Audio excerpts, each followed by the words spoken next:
In unprecedented moves that aimed to deter China, the U.S. military repeatedly deployed strategic weapon platforms, including aircraft carrier strike groups, to the South China Sea in 2020.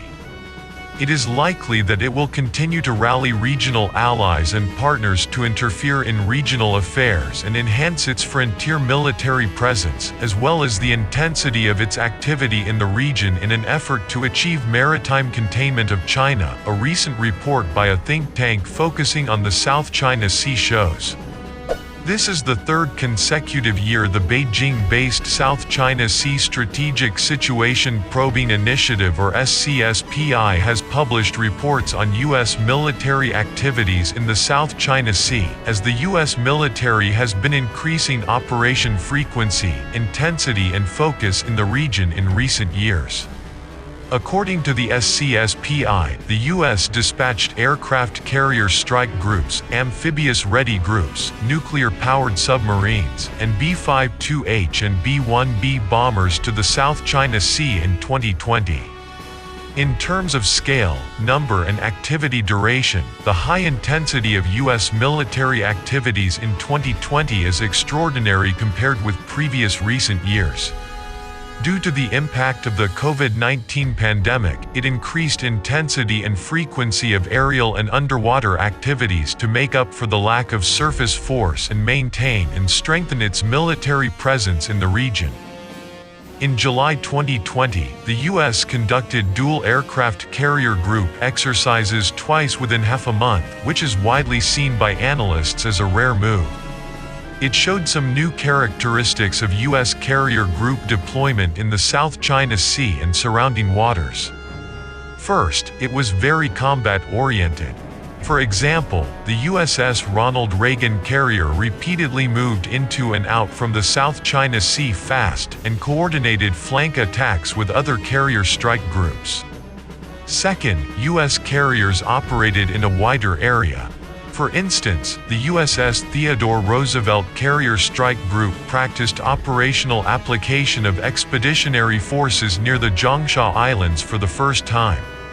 Third, the dual carrier exercises were also pointed ones, as they were conducted at a sensitive time coinciding with exercises by the People's Liberation Army or PLA near the Chisha Islands and the Han Kuang exercises by the military on the island of Taiwan.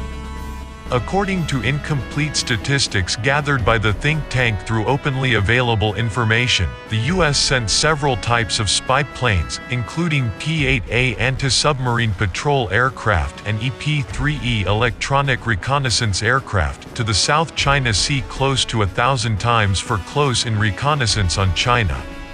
The think tank pointed out that the U.S. significantly boosted the frequency and intensity of its reconnaissance activities whenever the surface vessels of the U.S. Navy were conducting major operations like the so-called Freedom of Navigation operations near the Chisha and Nansha Islands, or China conducted major military activities, meaning the U.S. focuses heavily on the cooperation of maritime and aerial forces, Hu said, noting that the main subjects of U.S. aerial reconnaissance include sensitive areas along the coast of South China, particularly key military facilities. The U.S. used some new approaches in reconnaissance in 2020, including using fake aircraft identification codes to disguise reconnaissance aircraft as civilian passenger planes from countries like Malaysia, which disrupted aviation order and flight safety, and brought major risks to civilian aircraft. The U.S. also used reconnaissance aircraft of private defense companies.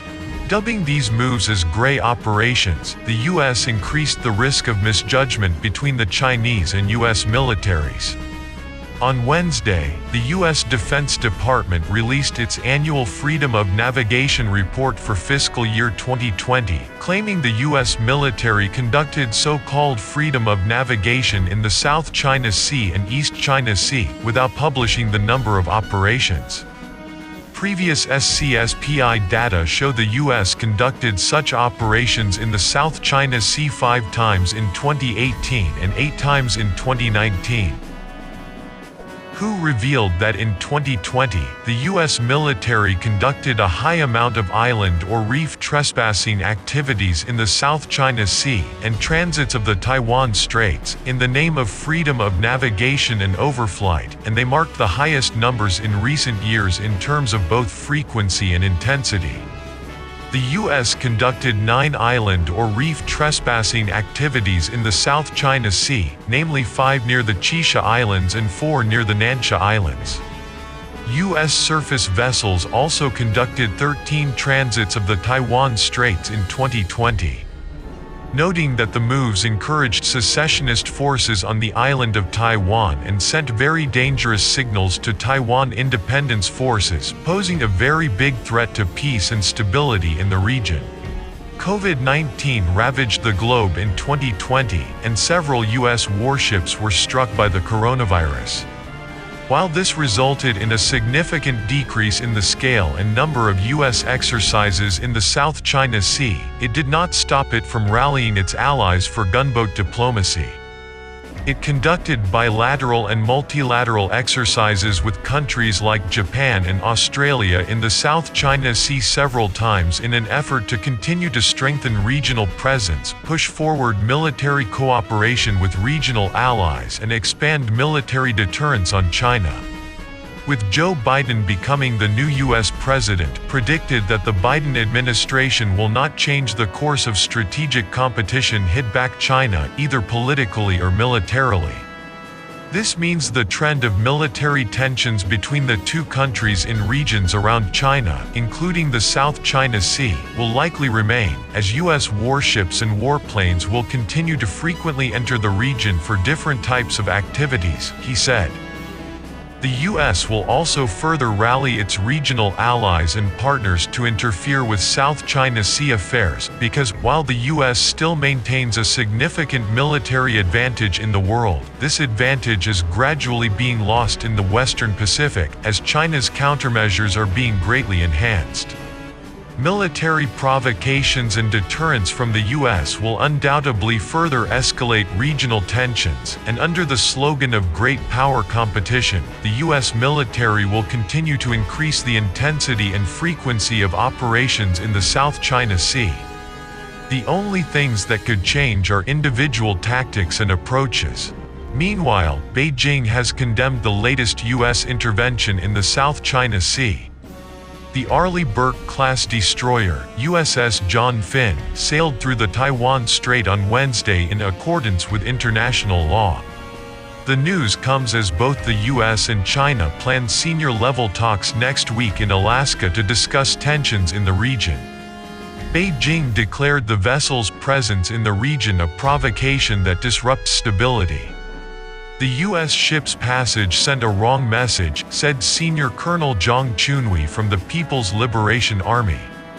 Such actions serve not only to disrupt the regional situation but also endanger stability in the Taiwan Strait, which we resolutely oppose. The U.S. 7th Fleet said in a statement that the frigate was part of the Theodore Roosevelt Carrier Strike Group and was acting in the fleet's area of operations. The ship's transit through the Taiwan Strait demonstrates the U.S. commitment to a free and open Indo-Pacific. The U.S. military will continue to fly, sail, and operate anywhere international law allows. The transit of the U.S. destroyer is the third of its kind since Joe Biden took office in January.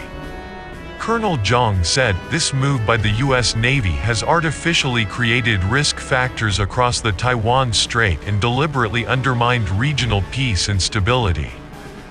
Our troops in the theater are always on high alert and are ready to respond to all threats and provocations." Chinese President Xi Jinping has repeatedly made claims that Taiwan is part of China under the One China policy. His plans to reunite China with Taiwan have seen daily incursions into Taiwan's waters and airspace. Commander of the U.S. Indo-Pacific Command, Admiral Philip Davidson, warned that the mainland could invade Taiwan within the next 6 years. In a hearing on Tuesday, the admiral said he worried that they're accelerating their ambitions to supplant the United States and our leadership role in the rules-based international order by 2050.